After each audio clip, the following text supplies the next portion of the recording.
Welcome to another episode Out of the Blank podcast. I'm here with Daniel Thackeray. What's going on? So, Daniel, tell me a little bit about yourself and if you want, what you do professionally. Cool. So I live in London, and I've been here for nearly 6 years now. Professionally, I am in sports development. So I'm actually trying to grow American handball here in the UK. So we just try and get that in schools, and I teach the teachers how to teach it and stuff. So we're just trying to grow another game that's a little bit left field as such, not your traditional sports that you would normally get in schools. Yeah, wait a minute. Um, Hold on. Is handball with like a little bouncy ball you just tossed up against the wall back and forth? Correct. That's something that is pretty popular in prison. Yeah, and it's Yeah. so yeah. So we have we call it wall ball over here. So my official job title is London manager for UK wall ball, and we have like the Team GB team that travel around Europe, go and play in other countries, and we host a big open here as well. And we have players from all around the world come and take part, man. We have this year, sorry. So we hosted one back in February. I think we had 10 Americans fly over to come and play. So they're taking it a little bit more seriously now. So It's pretty funny because, like, if you honestly think about it, if you lose, you're basically losing to yourself. And it's like, are you that bad at something that you would lose? I'm like, first of all, that game gets so difficult. You're throwing it up against the wall. Next thing you know, you bounce a little too far to the left. It bounces off way too far to the left. It just gets intense pretty quickly. yeah, and then like the difference between playing a singles game and a doubles game is just it's like playing a completely different sport. When you're playing doubles, you can kind of rely on your partner to play on one side of the field or cover one side of the court.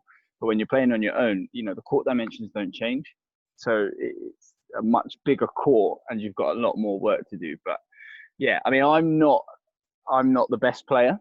I only picked it up when I started the job, probably about two years ago now. But the Team GB guys are pretty good. We have current European number one right now, who's the Team GB captain. And for singles, and then in doubles as well, we have the best player in Europe at the minute. So why are you trying to make it so popular? Why do you want this game to be known? I mean, I get it from like a therapy aspect, and I think the only reason that you really can play it in prison is only on the fact that there's nothing else to fucking do. But anytime I've ever really played it, I've gotten way too out of control with it. I feel like it's a great outlet for anger. You're just tossing something against a wall, but usually for me, something ends up breaking, and then it becomes a big fuss in the house. um, yeah, so I used to be a PE teacher. So I used to teach primary school PE, and this job, I sort of heard about this job, and I thought, let me have a look into that. And basically, London is a concrete jungle. There's no space. I've gone into schools to try and deliver, a basketball session to 30, 11-year-olds with the space no bigger than a prison yard. So you need to find these urban sports as such that can fit that field and will give those schools and colleges and universities something else to do where they don't have budget to go and buy 20 football kits and a bunch of footballs and all that kind of stuff. Whereas this game, you literally just need any wall and you can play with any ball, and it's kind of just fits that hole there.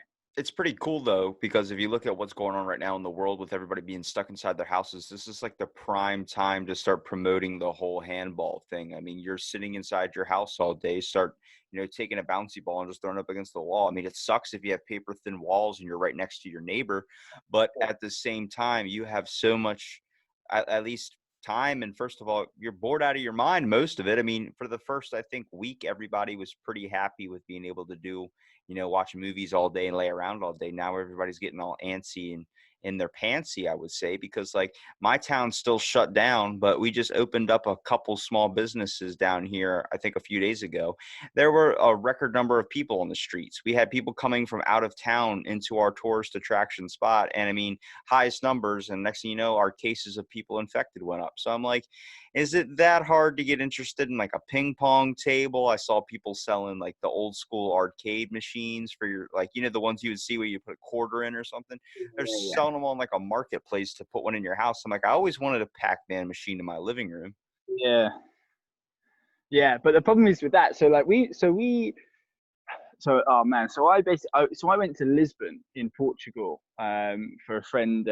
He was due to get married this year in Italy, but it's obviously been postponed. So we went on like a little stag do over in Lisbon, and I got back on the 15th of March, and I had a cough, so I couldn't go into work. So I basically have been isolating since the 15th of March. It's now the 19th of May.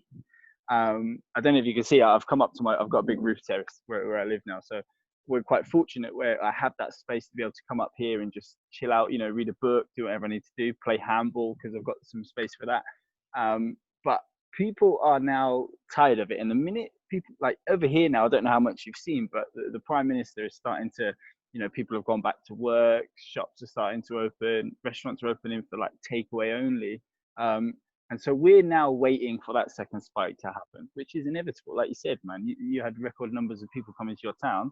Numbers went through the roof. Like it's not rocket science. Well, But numbers are people, probably conflicted too with the fact like people are worried about germs and infections. Like if you're playing handball, like I could see this being a bridge between you and your neighbor right now. Like you saw, since bars are closed, especially down here in America, people were turning their fences that were blocking them and their neighbors into mini bar stands so they could flip it down, turn it on their side, and next thing you know, they're able to have a beer with their neighbor.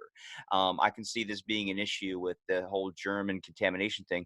You could easily open up your fence and maybe sit in your yard and still social distance and toss a ball back and forth with your neighbor. But at the same time, it's like he could pick his nose, then touch the ball, and then he throws it. And the next thing you know, I mean, that's the only argument I could see against this. But overall, I see it as like a great way, especially to wind down from the cell phone a little bit. yeah, for sure. And like you said, people have completed Netflix now. People have finished YouTube. People have finished Amazon Prime. There's you need to find something to do. But they've also now here said that you're allowed to visit one person outside of your household as long as you keep that 2 meter distance. And you're now allowed to have unlimited exercise outside as long as if you're with people within your household, don't mix with others. But What they're do you definitely typically prefer in a handball? Like what's your style? What's the type you use? Like I remember as a kid they had these bouncy balls, like the super old fashioned style ones. You would throw that thing as hard as you could on the ground, and then you would be afraid because when it comes down, you know it's going to hit something. So you're just running around like, hands above your head, trying to be like, oh my God, I'm going to die or something, because like this meteor is basically going to fall from the sky and clock you out. yeah, I mean, when you obviously when you're playing handball, you're hitting it off the wall, so you're trying to get your angles right, or you're trying to kill the ball so it just rolls back out.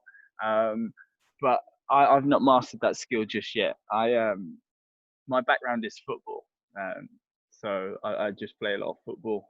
Well, I used to, not anymore. I'm too old now, but so football is always so I always play with my feet. I never really use my hands for anything, and I sucked at playing tennis. So this was quite a quite a change for me to take on. But it kind of derives from the old. There's a game here in the UK called Eton Fives, which originated at Eton College, which is like a proper posh all boys school.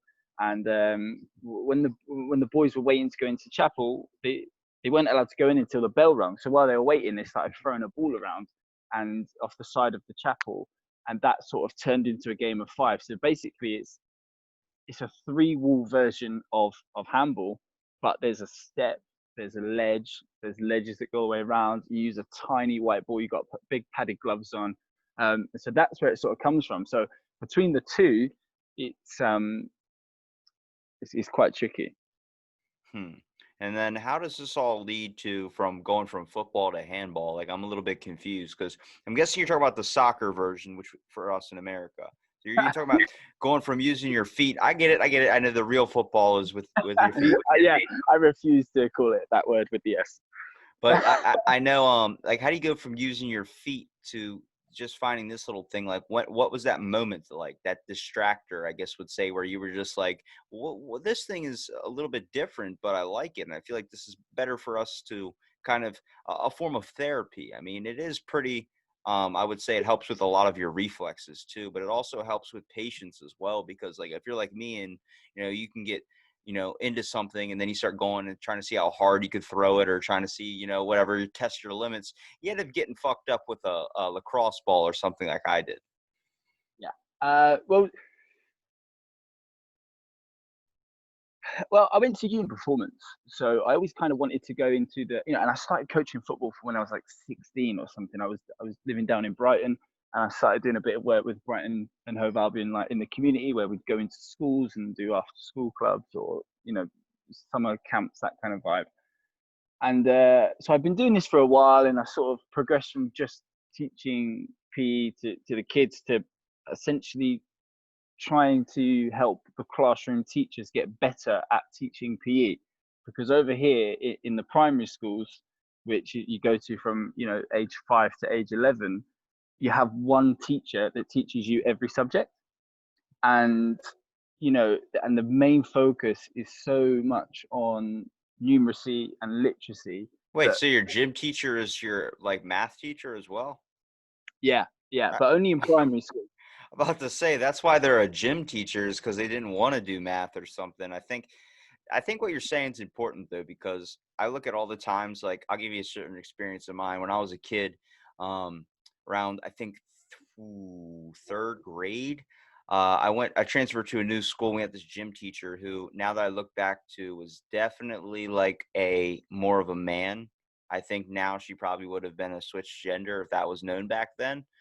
She had a short, like guy haircut, very, very butch, didn't wear a bra or anything and wore like really high shorts, but she was so aggressive in the way she acted. She was just like, I remember coming in one day and I didn't do something right. I was always too energetic, always not really kind of like, if they asked us to take practice shots against the hoop or something, I was like grabbing the ball and just running around and like tossing it against the wall, basically trying to hit it with my feet or do something, ridiculous like young kids do. Yeah, yeah, And I remember of course. she fucking just snapped on me in the front of the class. He goes, "Are you fucking retarded?" And I just looked at her like, whoa.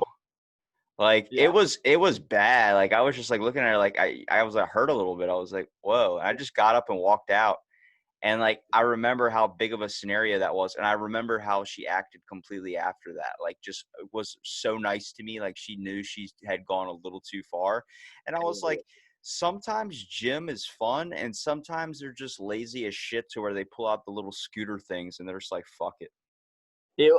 it definitely all depends on your teacher. Like you'll remember back to a subject that you enjoyed because you got on with the teacher, and also equally you look back at a subject you hated because you didn't like the teacher.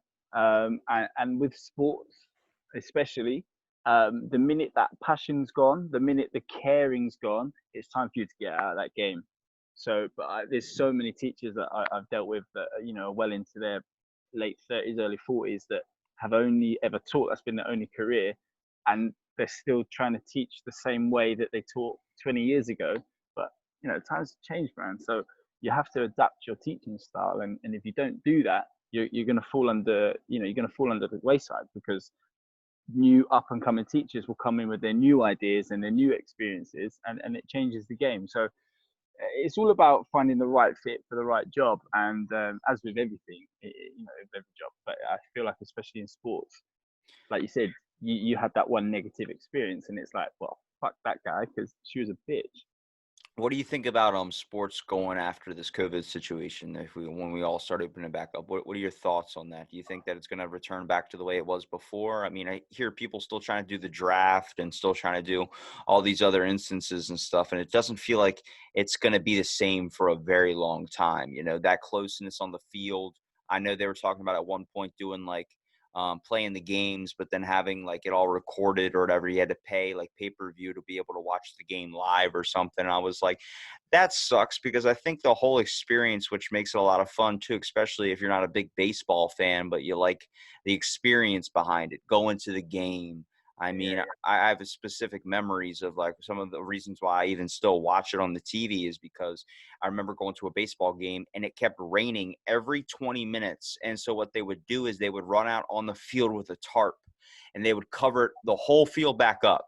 And then they would try and wait it out. Then 10 minutes later it would stop and then they would pull it back off. And then it would start raining real hard again and they would cover it back up. And I'm like sitting there like, it's 5 hours in. We're only at the second inning. And I'm like, I want to go home. Like those experiences, though, are stuff that's memorable to me. So when I yeah, watch it, I enjoy it more. yeah. So uh, so because of where the handball courts are, they're in a sports center where there's tennis courts and there's a gym and football pitches and stuff. And I think that's been made pretty clear that they will be some of the last things to open. So I don't think I'll be going back to work until September, October time, which is, it's okay, but it's not okay. Financially, it's fine because the government are doing this thing where you get furloughed and they pay 80% of your salary. So the government are paying 80% of my salary, and my director from my company has said that they're going to pay the 20%. So I'm basically on full pay, and it's illegal for me to work. So I can't do anything apart from, you You're know, fucking lucky, dude. I've been waiting to get money from my government for the longest fucking time, man. yeah, and I know that there's been a problem in other countries as well. So I don't think personally I'll be doing any kind of work anytime soon. Hopefully, I hope that changes.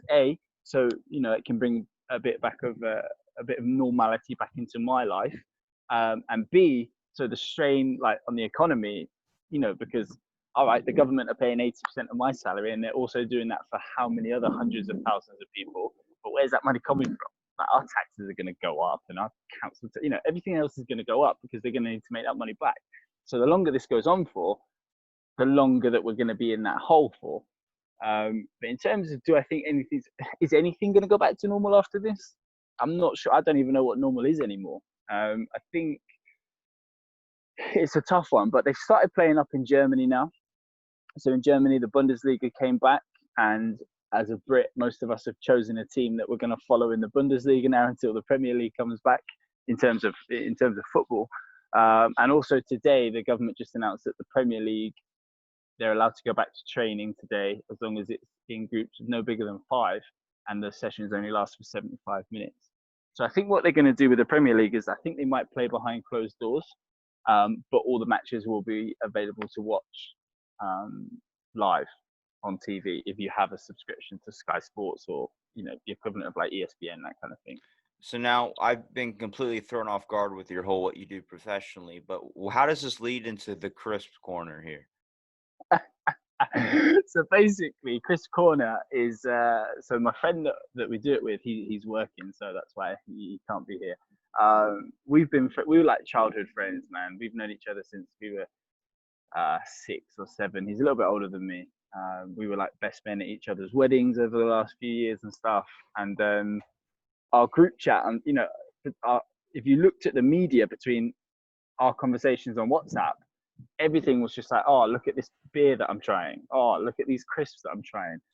And everything was just pictures of beers and crisps all the time. And then one day, it was a couple of years ago, he said to me, oh, I've got these crisps. And I was drunk, he was drunk, we weren't together. And I said to him, I want a full review. I want a fucking full review of you eating these crisps. And then lo and behold, at like 2 a.m., he sends me this video. He's pretty drunk and he's just like, here we are with Chris Corner. And it was a bit of a joke. And then we kind of like back and forth did it a couple of times just between ourselves. And then it stopped. And then in January this year, it came up in conversation with someone that I work with, and they were like, you need to get on this. I was like, what? They were like, you need to do a YouTube channel, you need to do a podcast, you need to do something because it's fucking funny.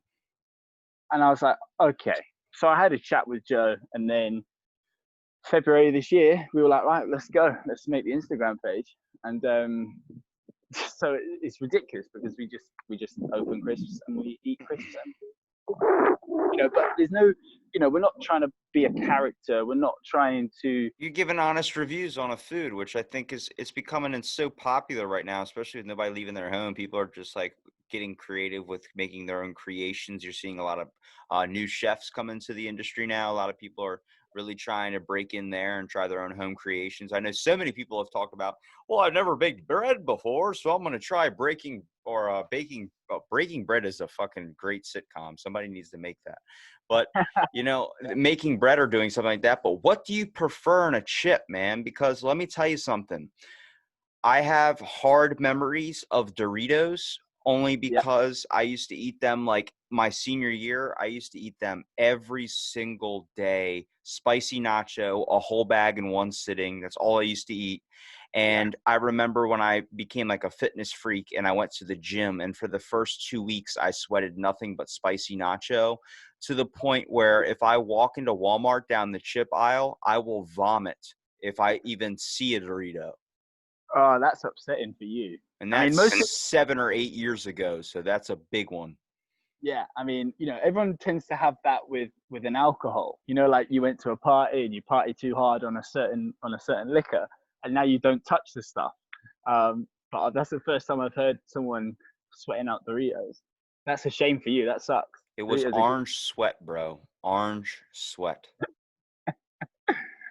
So I'm a fan of quite a traditional crisp. As like I know you get like kettle chips and stuff over there, right? So like a kettle chip is a good sort of standard of crisp.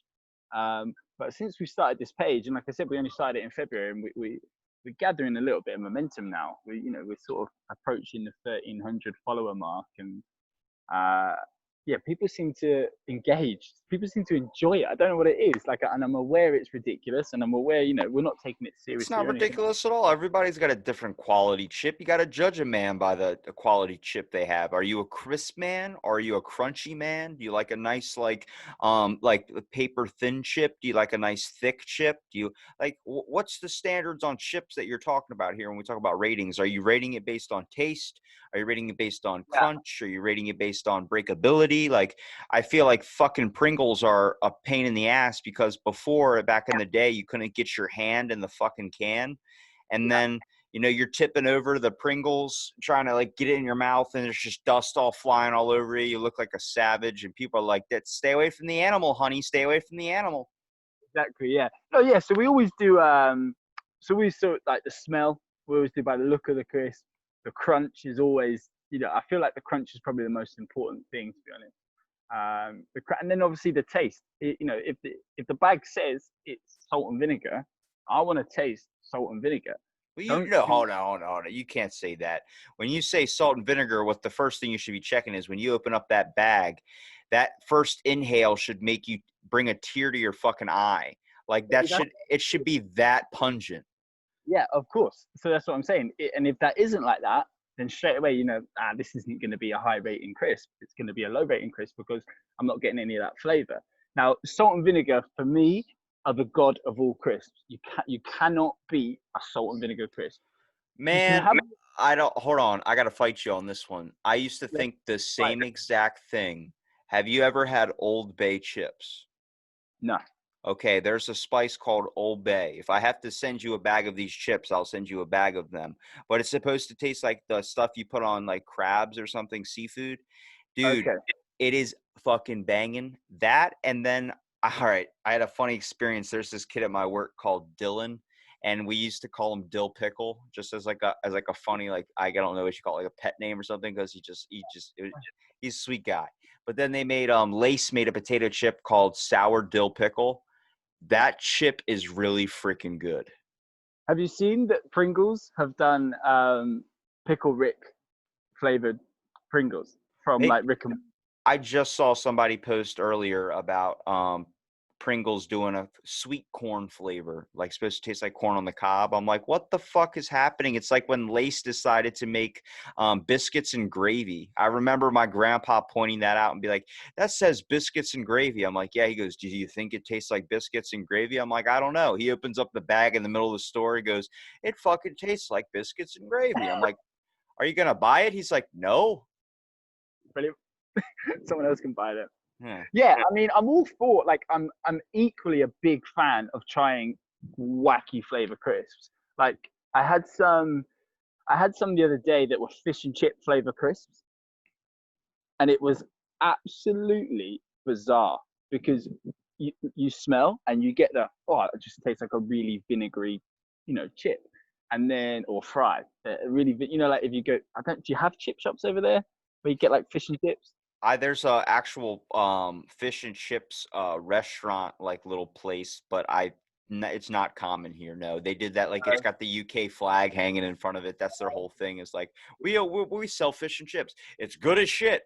But I'm also a French fry man. So when I ask for chips and you pull out actual bags of chips, I'm like, I hate you.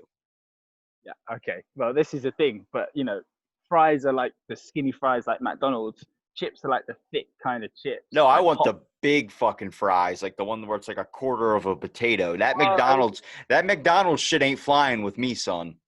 yeah. So that's where we're kind of like fries is like the McDonald's shit, and then chips are like the big thick ones, and then crisps are obviously the non-hot ones. But these fish and chips crisps, man, they were fucking weird.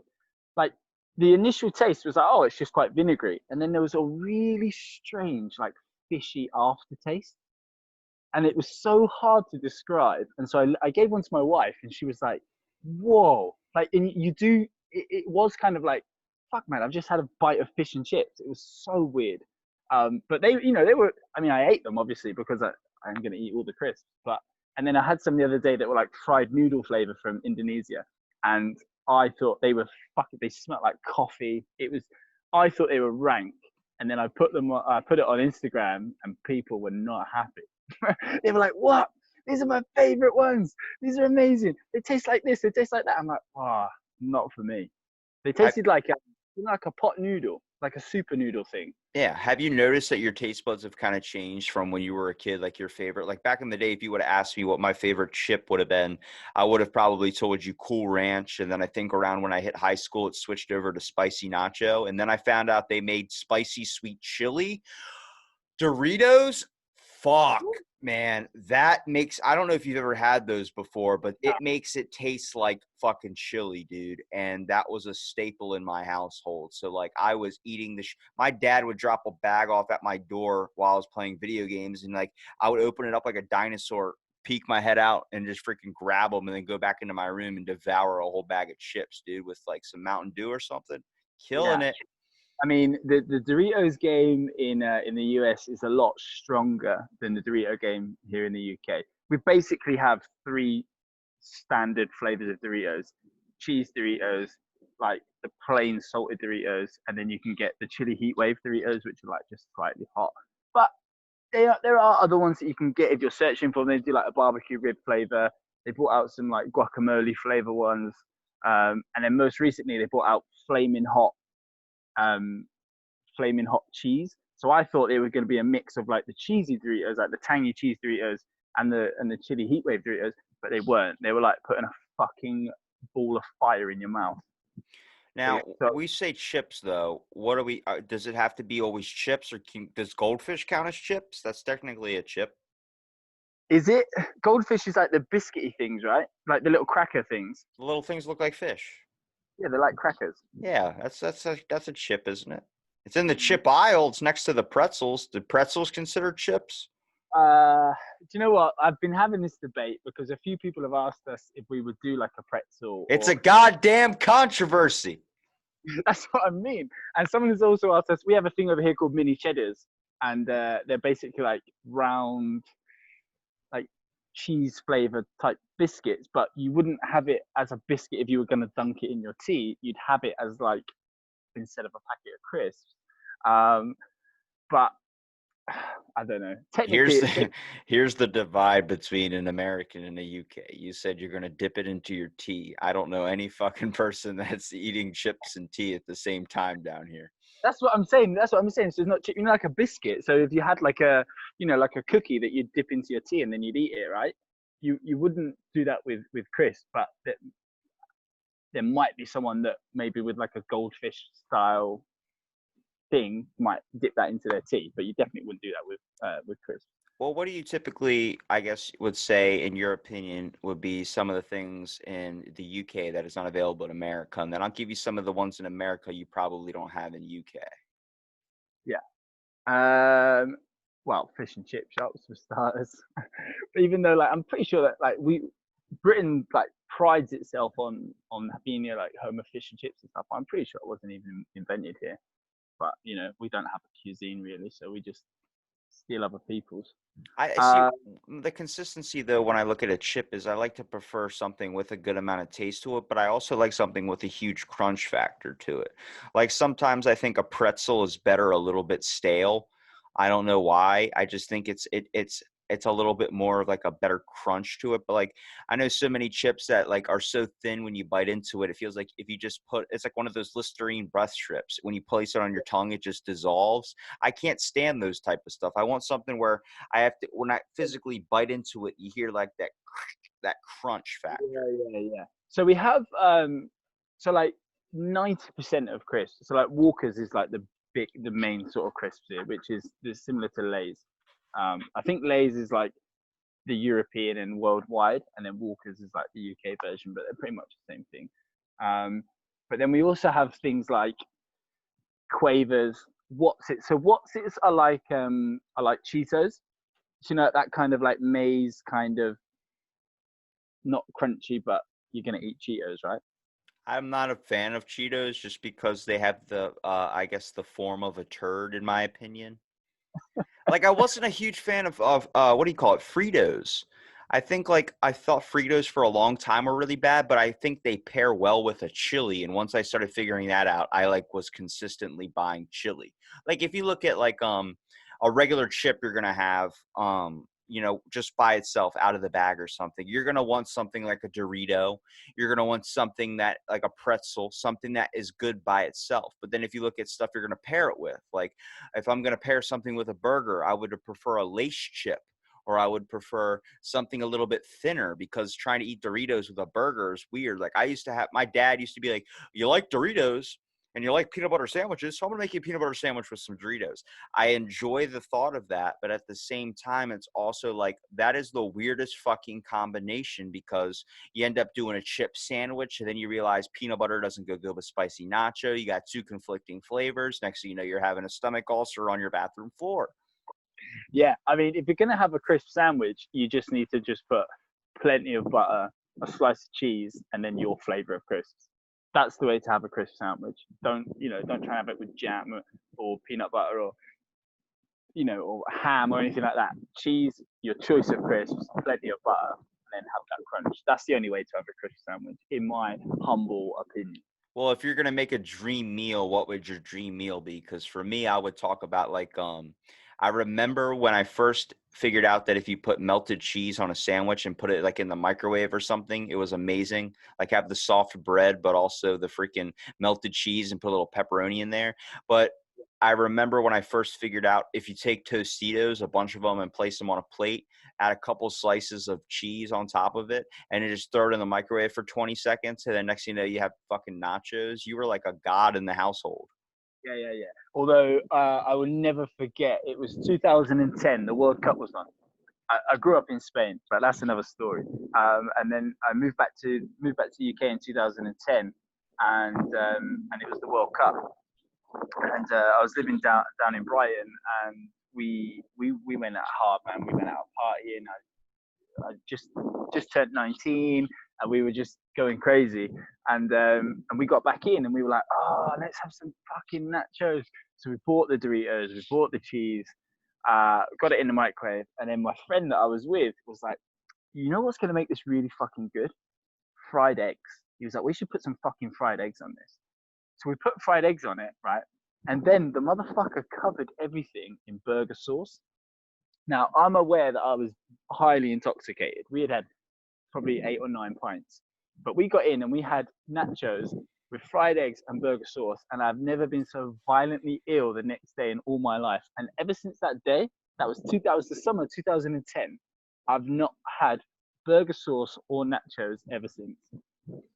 Okay, I feel for you on that one. It's like the same thing with me and Doritos when that Yeah, incident occurred. But I mean, you got to look at like we were talking about before with pairing foods and stuff. Like for me, pairing a food, a shepherd's pie, even that thing. Instead of using a spoon, taking a nice chip and using that as like a spoon. I mean, there's some creative ways you can do with like a lot of these foods and stuff too.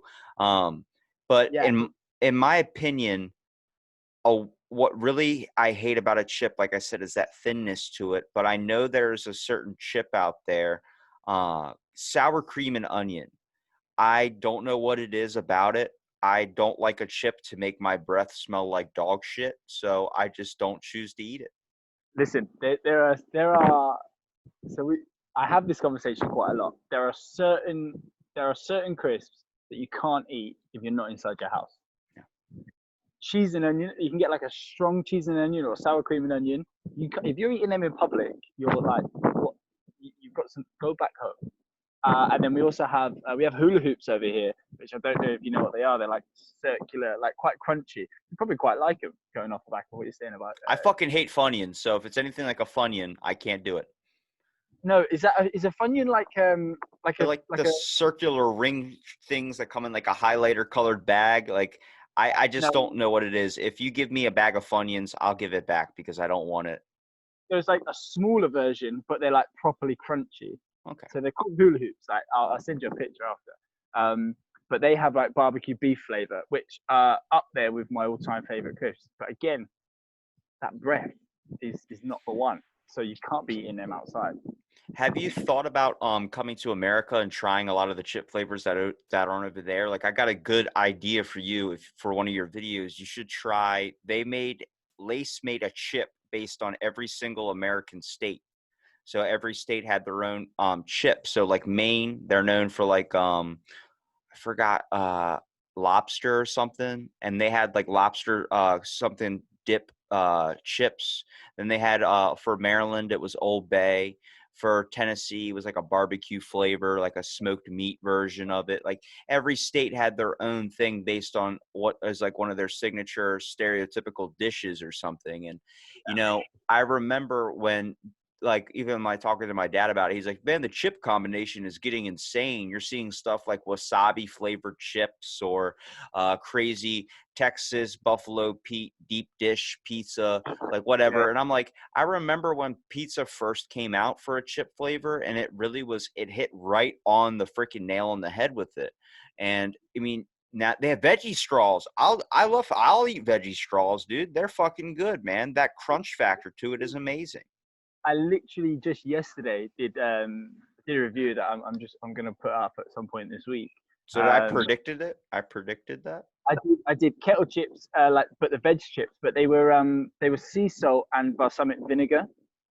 So they were beetroot, parsnip, and whatever the other one was. But they were pretty tasty because normally with the veg chips they're just salted, right? But these ones had that balsamic vinegar on them, and I thought they were pretty good.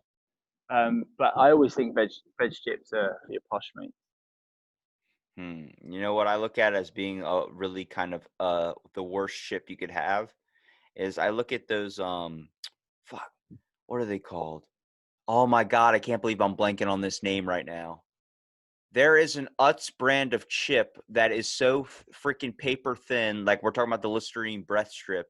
Like Yeah, it's when you put it in your mouth, it's like dust most of the time. Like that and pork rinds, I think, are like the toughest for me to get down with for some reason. yeah. No one really like pork rinds and pork scratchings, right? The same thing. I think so. Um, yeah, not for me. But going back to would I go over to the states to eat the crisps? Obviously, we only started this in February this year, so we actually Joe and I went to Amsterdam in February to go and watch City in Color, which is Dallas Green, formerly of Alexis on Fire, who's performing. He did a little UK and European tour, so we went over to Amsterdam to go and watch that. And we had we did a couple of reviews while we were there. We were literally there for like 22 hours or something. We flew over, had the day in Amsterdam, watched the show, got the first flight back because I actually had a big handball tournament that I was hosting here in London. So I had to get back for that. But we had garlic bread flavored crisps, which were delicious. Garlic bread is, if I could have garlic bread with every single meal, I probably would. That's a Um, meal you can't go outside though with, because after you eat it, you got to be like 5 sticks of gum, couple breath mints. yeah. And then we had these other ones. They were like ham and cheese. They were like squares, but they were like that. They were like that Cheeto kind of vibe, but they were squares, like fucking. Anyway, they were pretty nice, but again, just a little bit different. I've been to the States a few times, and my wife's godparents live in Boca Raton in Florida. So we were out in the States not last year, year before, and we went down to Miami for a few days and went down to Florida Keys and did the whole tourist thing, driving a Camaro, which was fun. It was really cool. And again, yeah, we were eating, but I always look at the crisp aisle anytime I go anywhere. But if I had been doing this, I would have looked at it a lot more carefully. But the thing, what's funny about this now is that people send us crisps. Like people will literally, I've gone into work sometimes, like, oh, I saw this mad flavor of crisps, and so I bought them for you. I've had like Guinness flavor crisps, and so yeah, but next time, so even now in the supermarkets here, we have these world food aisles, and it's like one aisle, and it's just like each section will be from a different country. So you've got your Chinese bit, your Polish bit, your Indian bit, your American bit, and you can and you got the Irish bit as well. So you can kind of get different flavors that way.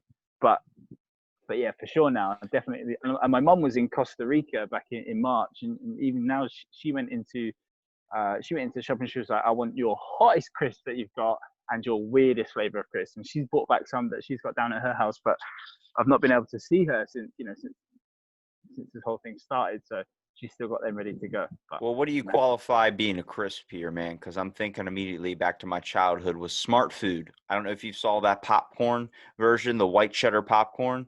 Does that count as technically a crisp? It's in the chip. I used to work at Walmart a long ass fucking time ago, like 6 years ago. So I used to stock the chip aisle. I have one guilty pleasure. If anybody has really listened deep into my podcast before, whenever I walk into a store, the first place I go is where you can usually always find me is I walk to the candy aisle or the chip aisle, and I crush the shit out of like half of the bag. I don't know what it is. That crunch factor, it fucking eases my stress in my life. It makes me feel like I can manage life again. So like I always would like in a Reese's Pieces pack or something, I would always break a Reese's cup or something. And when they put me in the chip aisle, I fucked up chips for the longest time at Walmart. If you bought chips from me in the year of 2015 of May all the way until like October, you were getting some fucked up bags of dust. I'll tell you that. But like that's what I'm saying. Smart Food though was a big staple for me. Like that technically to me is considered a chip. It's in the chip aisle. no, it's got to be. It has to be like there has to be a certain percentage of potato in it for it to qualify as a crisp. So Pringles in the I don't know anywhere else in the world, but in the UK, Pringles are not considered a potato snack. Hang on a second. That's like a staple American potato chip right there. Yeah, I think it's to do with taxes.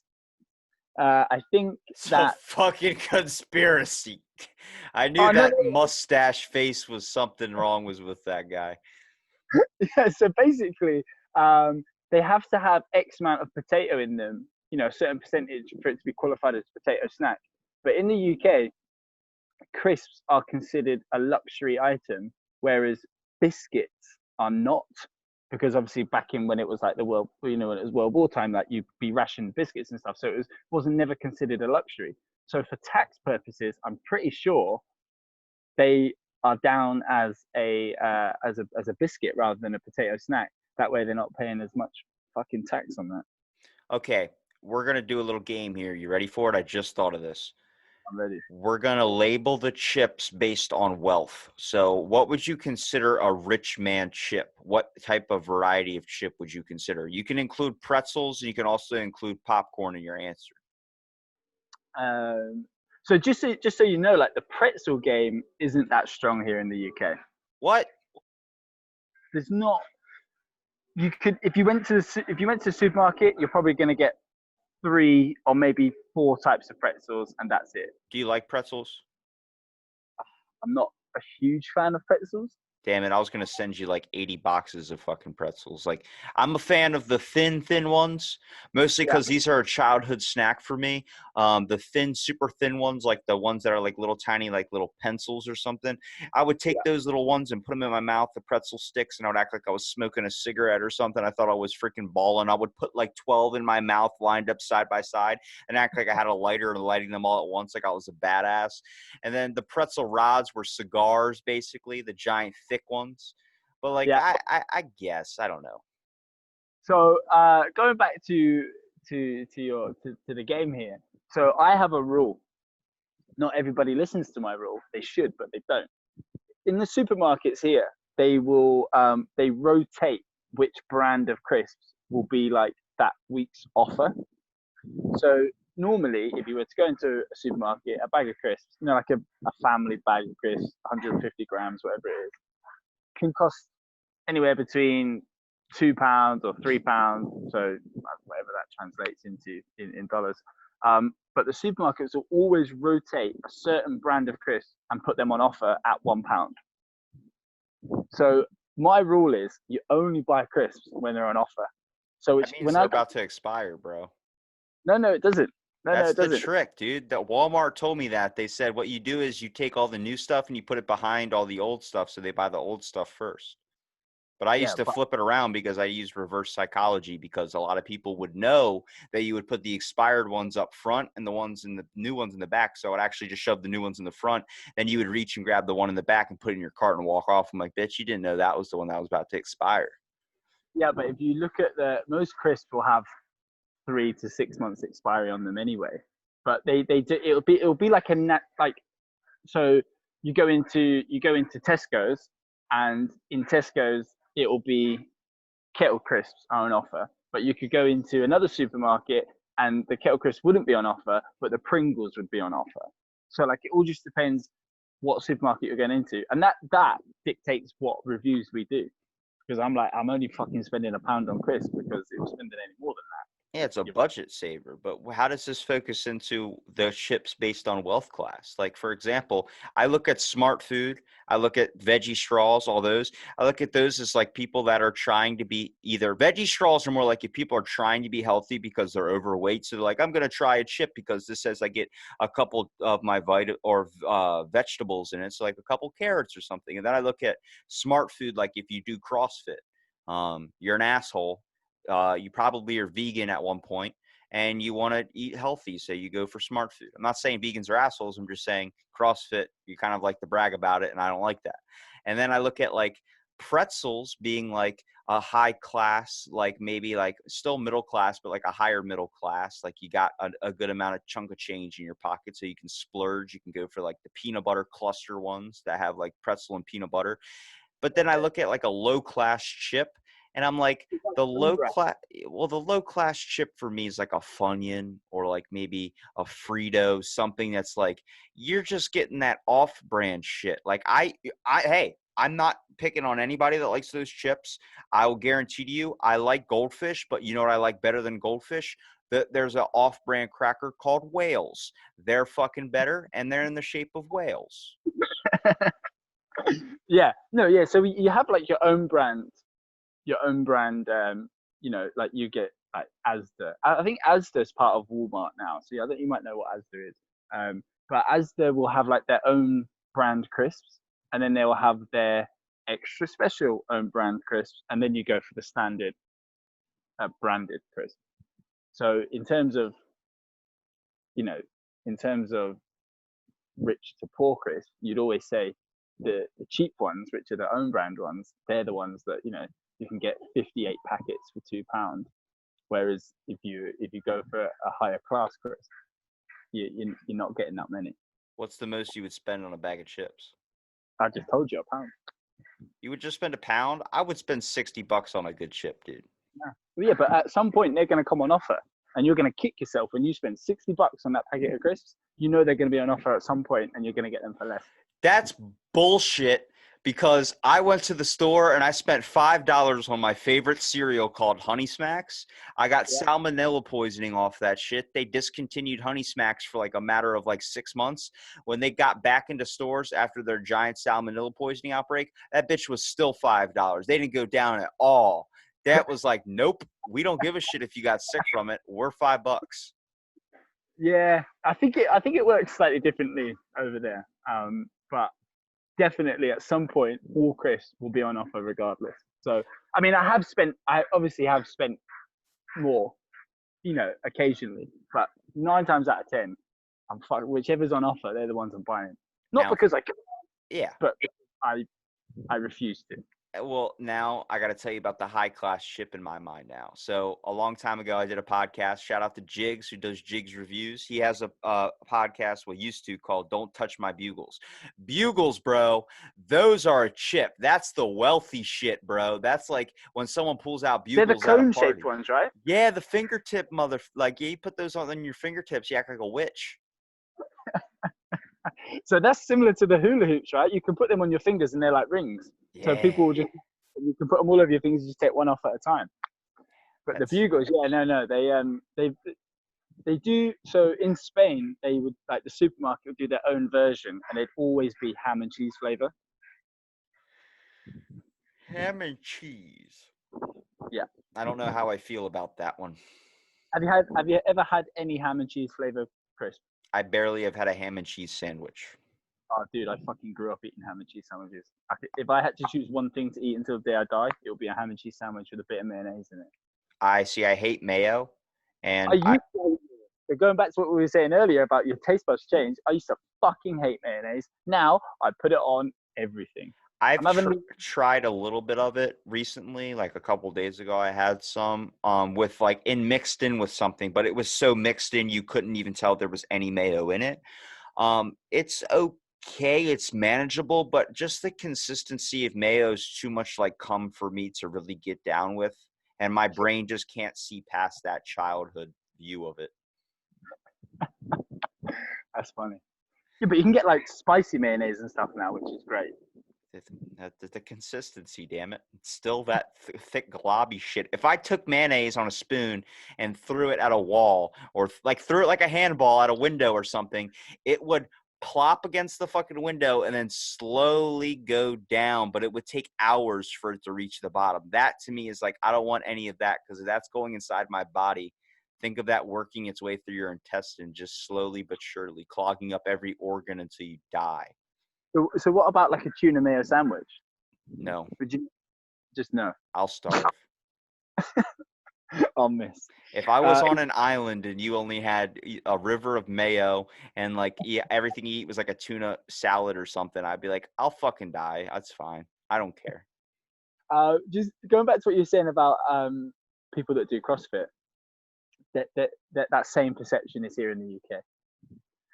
It's quite funny. It's good because it's honest. That's what it is. It's people think it's like, oh, that's just you're just an idiot. You're stereotypicalizing whatever CrossFitters. I'm like, no, because anytime I've ever hung out with a CrossFitter at a pool or something, I have 6-pack abs. Let me tell you something. I don't give a fuck about my chip flavor if I'm going to eat a chip. These guys are like, sorry, bro, I can only do veggie straws, man. It fits my macros. I'm like, I'm not even counting macros, bro. I'm at a pool party. I'm not gonna deal with regular plain potato chip. I don't really like a barbecue potato chip at a pool. Like, I mean, that was a staple for kids' lunches. Like, I used to go to the community pool all the time with my family or with my summer camp or something, and they would have barbecue flavored Doritos, all these types of things. I'm like, I don't like that because when I'm soaking wet after swimming all day and I want to get back into the pool, I don't want anything that's going to leave a lot of dust onto my fingers. So I Yeah. want something that's a clean cut, which was where pretzels come in. Yeah, okay. I see where you're coming from there because we do also sometimes they're like, right, when you finish your crisp, like, can you still type on your computer if you're working without Yeah. leaving a mess? Can you pick up your phone without smudging everything everywhere? There you go. Right there is a perfect thing for your reviews. Talk about work case scenarios. This is a good work snack. Like obviously the worst snack, I would say probably the worst snack you could ever have in the world would be. Yeah, I was saying the worst snack in the world would be for a movie theater would be fucking Sun Chips because trying to open up a bag of Sun Chips with that eco-friendly bag is just a pain. what is sun chips? You don't know what Sun Chips is? No. It's like a really thin, grainy, like whole grain potato chip. It's supposed to be really good for you. They Uh, come in like garden roasted and stuff, but the bag is supposed to be biodegradable. So it's like when you have tin foil and you're trying to like crumble it up, it's that loud. So it's an obnoxiously loud bag. So if anybody's trying to sleep and you open up a bag of Sun Chips, you're fucking up everybody's good night. yeah, no, it's the same. But I think most, like what they're saying about like smart TVs. A TV will never be smart unless it knows to turn itself up when I start eating crisps. Because that crunch in your face, like like when you're eating, it's too loud. So you got to turn the fucking TV up. So a smart TV will not be smart until it turns. That's another reason I don't eat chips is because I used to get baked out of my mind, and I would hate to have a nice crunchy chip because it would be so fucking loud. I would feel like an asshole if I was sitting on the couch eating chips. I'd be like slowly crunching. You would slowly hear the crack into the microphone, like I was doing some ASMR or something. And I'm like, keep looking over. They're like, dude, just eat the potato chip. I'm like, it's so loud. I feel so rude. yeah, that's the thing. Um, but yeah, so yeah, just that quickly on that CrossFit thing. I don't know if you know, but yeah, I mean, I assume it's over in the States. It must be. I train F45. You drive Ford F-150s? No. I train, my gym that I go to is F45. Okay. Do you know about F45? I have no clue. No. So basically, the F stands for functional training. So it's all just 45 minutes of hit, basically. But Mark Wahlberg has become, over the last year or so, has become a big ambassador for F45 and has opened up his own one, and now sort of goes to other sort of ones. I've trained with Mark Wahlberg a few times. Because Have you asked him what type of potato chip he likes? see, again, at the time we weren't talking crisps, but this was back in October last year. He was shooting a film that was due to come out in the summer. I don't know if it is now because of everything that's going on, but he was in the UK for like, I think he was there for like 4 months shooting, and he opened up a Wahlburgers as well in London. And yeah, so every Sunday he used to just come to I train in London Paddington, and it was like a closed session for like it was like 20 of us, including all his entourage. But he was a cool guy, man. And yeah, we trained like 6 or 7 times together. But he was like bang on. What you're going back to, like the CrossFitting people that are so strict on their diets and stuff. We would finish the session at 9 a.m. and be like, right, we're going for brunch. Are you coming? And he's like, oh no, like I've not had any alcohol for 3 months, or I've got this, I've got this. He was like, bro, yeah, we're coming for pancakes soon. Don't worry about that. But nothing ever happened in the end. But yeah, he was a cool guy. I mean, that's how I am too. I work out a lot, but like I always watch what I eat and something. I don't really eat pizza or anything bad, but I'm like, it's cool to have like a couple chips here and there or have like a little snack. Cause I mean, I cut way off for like 8 years. And the next thing you know, you're getting these insane freaking cravings, dude, where you're taking potato chips and crushing it up and putting on top of like pizza and doing shit like that, like stuff you shouldn't be doing. Like you're going full tilt. So, I mean, I get it. I think if the one question I would have asked a celebrity, first of all, which really kind of stands in my opinion, I'm going to ask you this same question. Do you like ketchup on your eggs? Because that chooses if I like you or not. See, again, I would choose to put mayonnaise on everything over ketchup. But Whoa, mayonnaise on your eggs? yeah, but it's like taking it back home, right? It's like doing a full circle. I So might mayonnaise. hate mayo. I actually like ketchup, but I still see ketchup on eggs as a fucking savage thing in the world. And I think I don't like people that do that. But I would take mayo over eggs on eggs if that meant no ketchup. Yeah, but are you talking fried eggs? Are you talking poached eggs? Are you talking scrambled eggs? Scrambled eggs. Yeah. See, I'm putting ketchup on my scrambled eggs. Well, this has been another episode out of the Blank Podcast. I appreciate you coming on. That was a thing my dad used to do all the time, and it's a Baltimore thing. And to me, I always was like, damn, dude, like that's a river of ketchup and a small amount of eggs, bro. Like to Oh, me, you that don't was have to put, you either you. But again, do you put ketchup on anything? I not really. I put ketchup on my salad if I run out of like fresh tomatoes. I'll be like, this is technically tomatoes. Bam. See, that's the first I've ever heard of anyone putting ketchup on their I salad. put Raisin Bran on my salad, bro. It's croutons. Think about it. It's croutons. Yeah. I'm actually going to have some raisins. I bought some after speaking with Dave the other week for High Spoon. That's the review he wants me to go on because he knows I eat the shit out of it.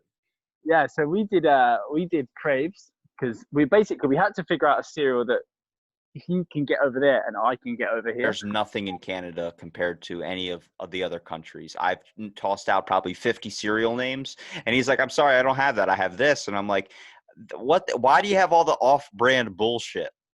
Yeah. So we managed to do Kellogg's Craves, and I mean I don't eat cereal that often.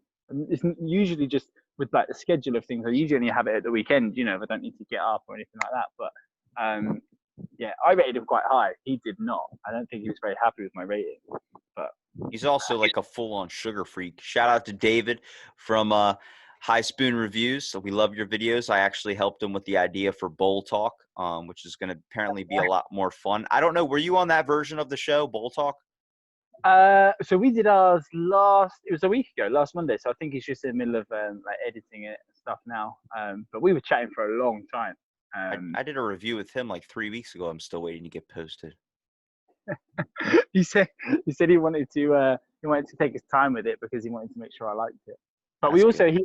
we also ate crisps as well. So we did the cereal. Obviously he was baked. That's his thing. Yeah, you got to keep him on track in those shows, man. I'm sitting there like, what? He just starts talking about space. I'm like, this is why you need to change your show to Bull Talk, so you can just fucking talk about anything instead of just trying to figure out where you were at in the review. Like, I think at one point it was like 45 minutes of us trying to figure out what rating we just gave the cereal. And I'm like, Yeah. Jesus, man. Like, I said 5, you said a 6. He goes, but I don't know if I want a 6. I'm not comfortable with that answer. I'm like, comfortable. Yeah, well, we spent the first 10 minutes or so. His little boy was there, and Tucker. obviously no, not Tucker, the older one. Is it Braxton? Mm-hmm. And he was saying to me, so but obviously before we went on the chat, he was like, "Oh, just so you know, like when my little boy hears your accent, he's definitely gonna want to talk to you because when I read him Peppa Pig, I have to put on a British accent." So he came on and he was like, "So do you watch Peppa Pig?" I was like, well, I've not seen it for a long time. He was like, "Can you do your Peppa Pig accent?" And I was like, "Yeah, like what does Peppa Pig say?" And he's just like, "Peppa Pig," and I was like, "Oh, cool." But yeah, Peppa Pig. that's literally like yeah. So, but I wanted David to do his Peppa Pig impression, but he didn't do it. But, He's a good dude, and he connected us, and I really appreciate him for doing that one for sure. yeah, no, yeah, we've it's strange. Like I said, we only started this back in February, and there's certain people now that we just always seem to chat to over Instagram. It's like we're internet friends, and it's bizarre. And we did a live a few weeks ago. It was for Cinco de Mayo actually. We did like a Cinco de Mayo celebration. I woke up in the morning. I was like, fuck, it's Cinco de Mayo. Let's do a thing. And I just tried to get as many people to have a beer and get some crisps, and I just went live with different people. And we ended up, obviously, I'm in London, and I spoke to someone up in Scotland, in Edinburgh, Scotland. I spoke to someone in Stockholm, in Sweden. I spoke to a dude in Boston, and I spoke to someone in Mexico City. And it was just like, fuck, this is all because of crisps. It was mental. You got to start what David's doing and do a cereal time with some, or not cereal time, but a chip time with some people. You need to start being like, hey, we're going to try this chip. You're going to try that chip. We're going to review it together. Connect with some Yeah, of your fellow food reviewers. yeah. So what we've just started doing, it's funny you say that. Literally, what we've just started doing is in conversation with Chris Corner, and I have like it's like a quick fire 10 questions, and we either do like a live. We do it every Thursday. Last Thursday was the first one, so we either go live and I ask them the questions, or they just do pre-recorded videos, or I send them the questions that I've made on like a fancy like format where they can just edit it and send it back, and then we post it. And it's basically just us sort of interviewing them, asking them weird and random questions. Pick a chip, pick some questions. I'm down. I already know. I'm gonna make this shit up as I go along. Let me tell you something. Best So chip in the world is pretzels. so people will always ask us as well. They're like, oh, because so we got to 1,000 followers the other week, and we did like a giveaway. I teamed up with like a sweet company online, and they sent some stuff out. And I said, we do a review, like be like a guest review sort of thing for these crisps. She was like, okay, yeah, you'll have to send me the questions and the things that we say. And I said, no. I said for starters, everything's done in one take because we open the crisps in the video. You can only do that once. So we just make it up as you go along. Sometimes it's good, sometimes it's not, but fuck it. Hey, you're having fun doing it, right? Man, we're just trying not to get too fat.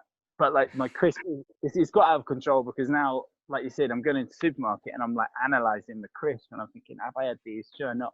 And now my cupboard, I must have enough crisps to go. If I didn't buy any more crisps between now and Christmas, I reckon I've got enough to do at least one review every week.